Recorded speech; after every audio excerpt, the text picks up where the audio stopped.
Gabriel Oak had ceased to feed the Weatherbury flock for about 24 hours, when on Sunday afternoon the elderly gentleman Joseph Poorgrass, Matthew Moon, Frey, and half a dozen others, came running up to the house of the mistress of the upper farm.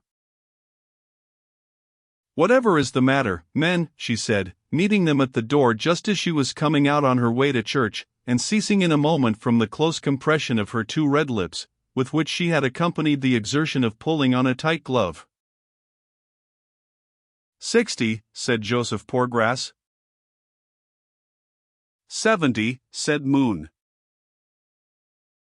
59, said Susan Tall's husband. Sheep have broke fence, said Frey. And got into a field of young clover, said Tall. Young clover, said Moon. Clover, said Joseph Poorgrass. And they be getting blasted, said Henry Frey.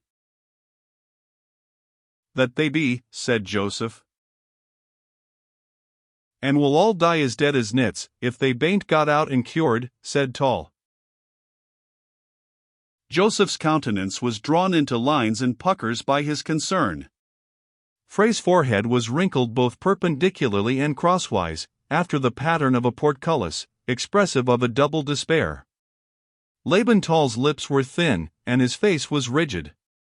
Matthew's jaws sank, and his eyes turned whichever way the strongest muscle happened to pull them.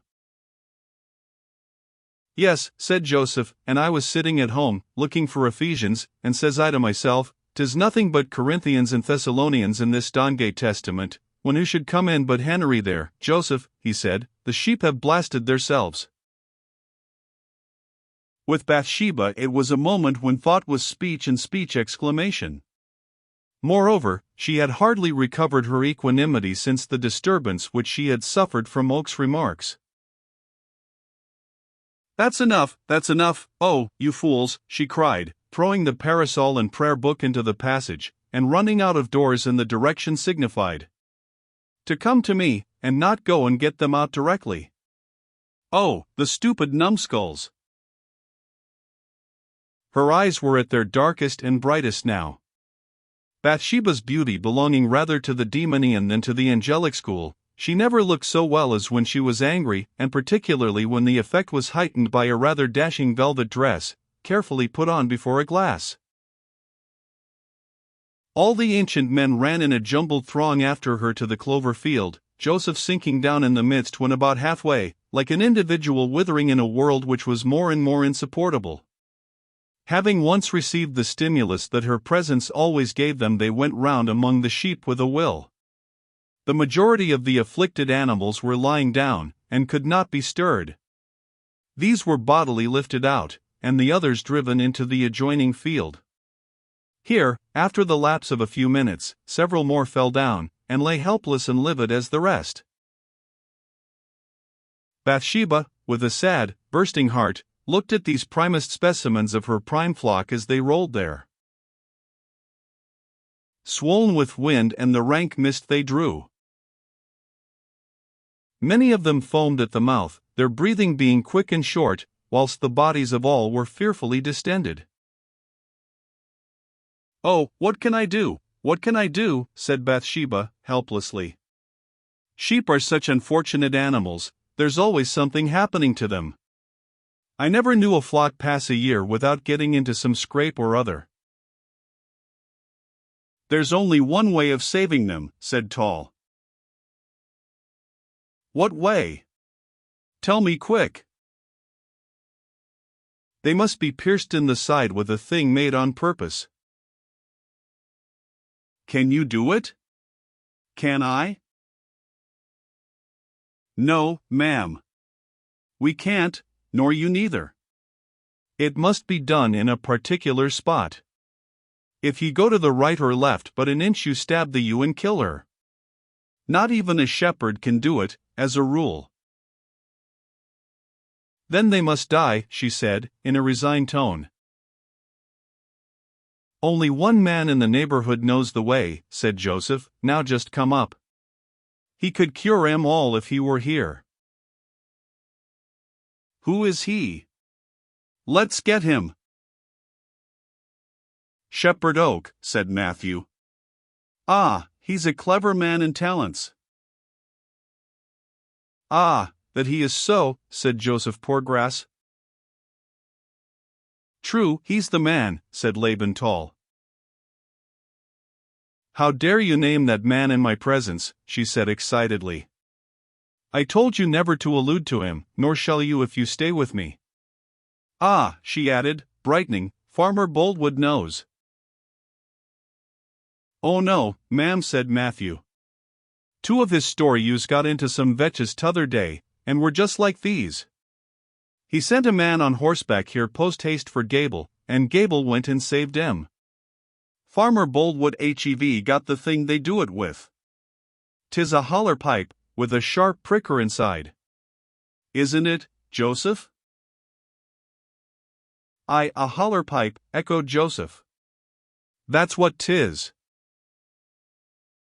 Aye, sure, that's the machine, chimed in Henry Frey, reflectively, with an oriental indifference to the flight of time.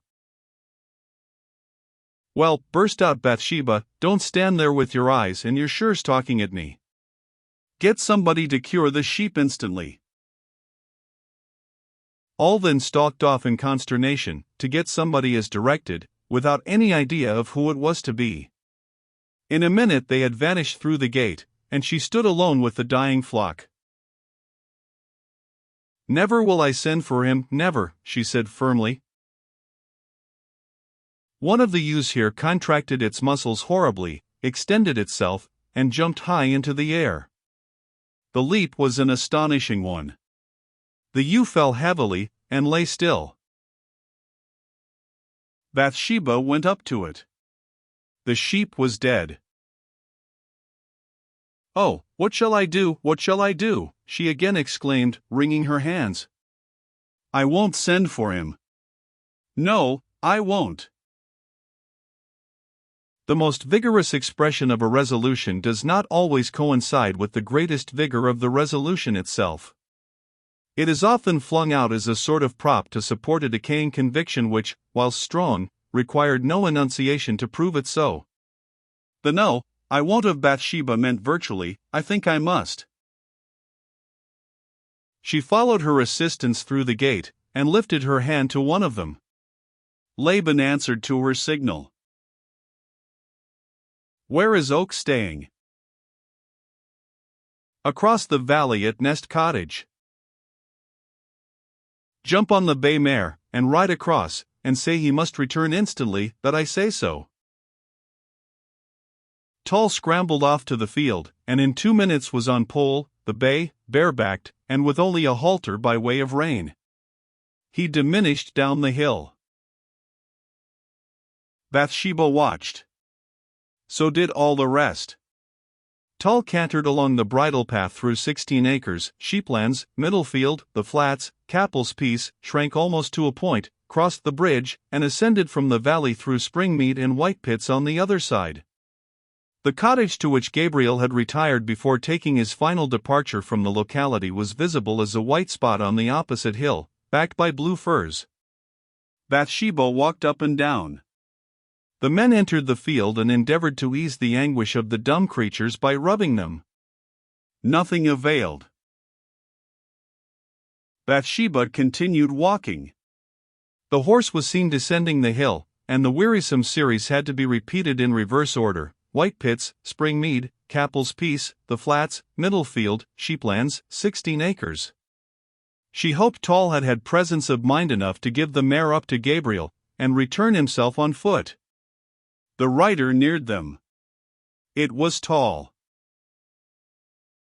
Oh, what folly, said Bathsheba. Gabriel was not visible anywhere. Perhaps he is already gone, she said. Tall came into the enclosure, and leapt off, his face tragic as Morton's after the Battle of Shrewsbury.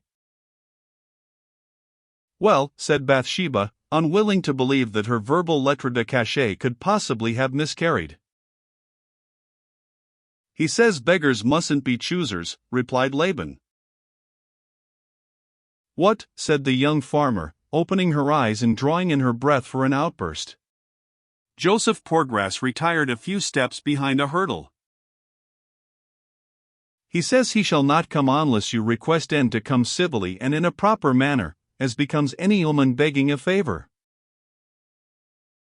Oh, that's his answer. Where does he get his airs?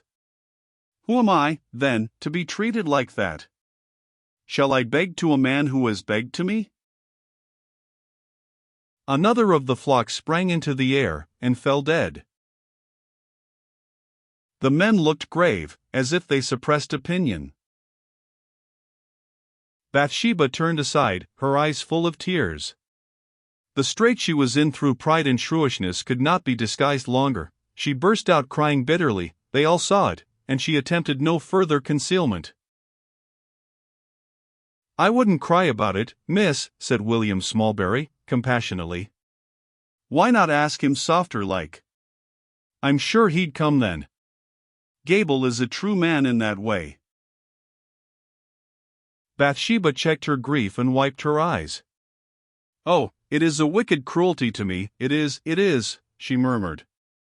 "And he drives me to do what I wouldn't. Yes, he does. Tall, come indoors."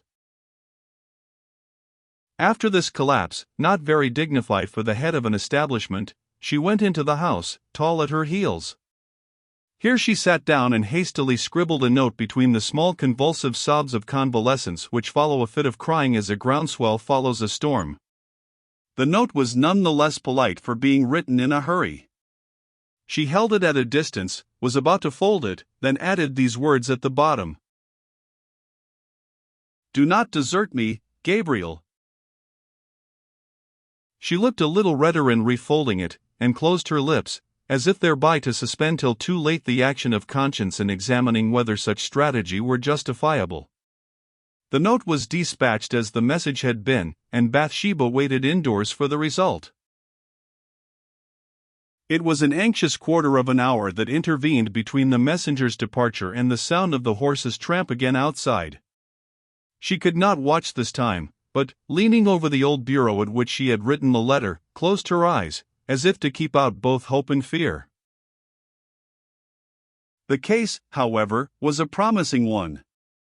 Gabriel was not angry, he was simply neutral, although her first command had been so haughty. Such imperiousness would have damned a little less beauty, and on the other hand, such beauty would have redeemed a little less imperiousness. She went out when the horse was heard, and looked up. A mounted figure passed between her and the sky, and drew on towards the field of sheep, the rider turning his face and receding. Gabriel looked at her. It was a moment when a woman's eyes and tongue tell distinctly opposite tales.